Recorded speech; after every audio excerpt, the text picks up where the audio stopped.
Hello everyone, and welcome back to Clocked In with the Press, hosted at Altman Studios in Brentwood, California. In this podcast, we highlight news stories, individuals, and organizations that deserve your attention. For full news stories and to stay updated on the latest Contra Costa County happenings, you can visit our website and Facebook at thepress.net or our Twitter and Instagram at PressClockedIn. This is your host, Caitlin Gleason, clocking in. So the first top story that we have is that fire crews are currently investigating a suspicious car fire that occurred Tuesday afternoon, February 15th in unincorporated Brentwood. CAL FIRE responded to reports of a car fire around 1:30 p.m. on the 1000 block of Smith Lane in unincorporated Brentwood and found a Toyota Sienna minivan fully engulfed in flames and deep in the middle of a property's orchard. Firefighters were able to put the fire out quickly before it spread to any of the surrounding trees, but officials believe the circumstances to be suspicious. The driver of the vehicle was not on the scene when firefighters arrived. ECC FPD officials said Tuesday afternoon that the investigation is ongoing. Next, the candidate filing period for the primary election in June began on February 14th, Contra Costa County election officials announced this week. Nomination papers are available for candidates running for statewide constitutional offices, county offices, U.S. Senator, U.S. Congressperson, and member of the State Assembly.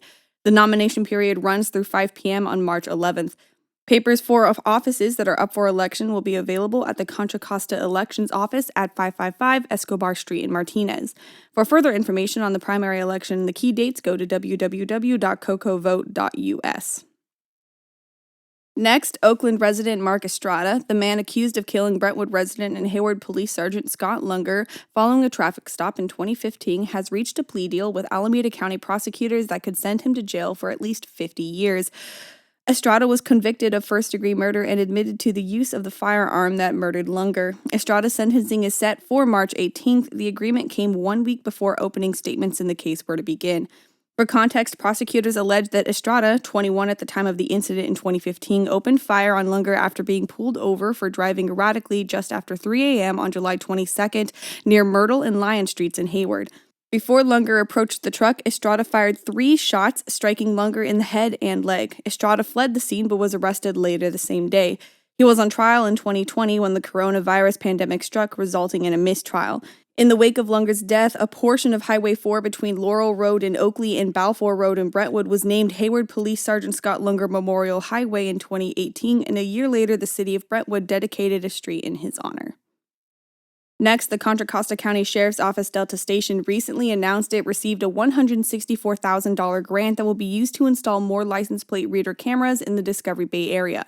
While it is difficult to recognize a direct correlation between installation of license plate readers and a decrease in crime, officers say they believe they will help in identifying stolen vehicles. There is no map of the cameras available for public view. Publicizing such information would presumably encourage more criminal activity and vandalism, according to officials. In 2018, the P6 committee voted to spend up to $350,000 on 24 of the cameras. Similar cameras exist in many other parts of the Bay Area, including the Highway 4 corridor in Pittsburgh. Once installed, the new cameras will augment the existing license plate readers. Currently, there is not a firm idea of cost. The project is out to bid, and people hope to be able to get some estimates soon. The original cameras cost between $13,000 and $15,000 each. Lastly, Heritage High School's Dante Weber was proud to accept admission to the United States Military Academy this month.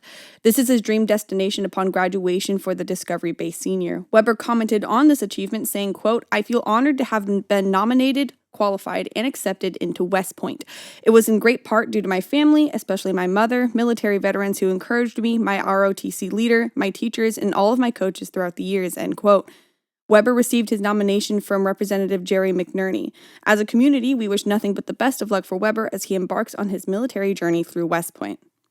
That's it for today's episode of Clocked In with the Press. I appreciate you taking the time to listen in, and I look forward to speaking with you in future episodes. If you would like to read more news stories of Contra Costa County, you can do so through our website at www.thepress.net, through our Twitter and Instagram at PressClockedIn. Contact us with your thoughts on this episode or any other episode before it. That's all that I have for you today, and I will speak with you all next time. This is Caitlin Gleason, clocking out.